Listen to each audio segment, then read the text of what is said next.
Israel ने Hamas का सफाया करने के लिए मिसाइल, टैंक, लड़ाकू विमान और आयरन डोम सब उतार दिए हैं।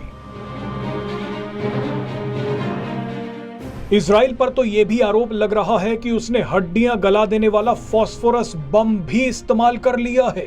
लेकिन अगर रिपोर्ट्स की माने तो इजराइल ने आखिरकार वो हथियार भी निकाल लिया है जिसकी झलक पिछले साल दुनिया ने देखी थी। इजराइल ने अपना खतरनाक लेजर हथियार भी मैदान में खड़ा कर दिया है। इस खतरनाक हथियार का नाम है आयरन बीम। इजराइल का आयरन बीम 250 रुपए में दुश्मनों के हथियारों को नष्ट कर सकता है। वो कैसे होगा ये हम आपको इस वीडियो में दिखाएंगे। दरअसल आयरन बीम दुश्मन की तरफ से आने वाले किसी भी रॉकेट, मोर्टार, ड्रोन और मिसाइल को ढेर कर सकता है। आयरन बीम टारगेट को नष्ट करने के लिए लेजर का प्रयोग करता है। लेजर की ये बीम इतनी खतरनाक होती है कि सिर्फ 1 सेकंड में ये टारगेट को जलाकर राख कर देती है। आयरन बीम लगभग वही काम करता है जो आयरन डोम करता है, लेकिन इसे चलाने का खर्च काफी कम होता है। आप ये जानकर हैरान हो जाएंगे कि हमास जो रॉकेट इजराइल पर दागता है वो काफी कम खर्च में तैयार हो जाते हैं। तभी तो हमास एक के बाद एक 5000 रॉकेट दाग देता है।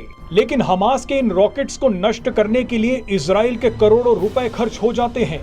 इजराइल अभी जिस आयरन डोम का इस्तेमाल कर रहा है उसकी एक मिसाइल की कीमत $60,000 यानी 50 लाख रुपए है।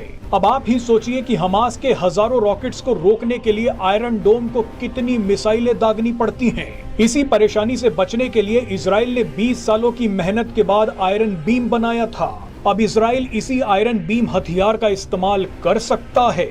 आयरन बीम को दुश्मन के रॉकेट को नष्ट करने में सिर्फ 250 से 300 रुपए ही लगते हैं। आयरन बीम से जो लेजर निकलती है वो सिर्फ $2 से $3 में ही दुश्मन के रॉकेट और ड्रोन को नष्ट कर देती है। अगर इजराइल आयरन बीम का इस्तेमाल शुरू कर देता है तो दुनिया पहली बार इस हथियार की तबाही देखेगी। आयरन बीम डिफेंस सिस्टम को दुनिया के सबसे एडवांस्ड डिफेंस सिस्टम में भी गिना जाता है।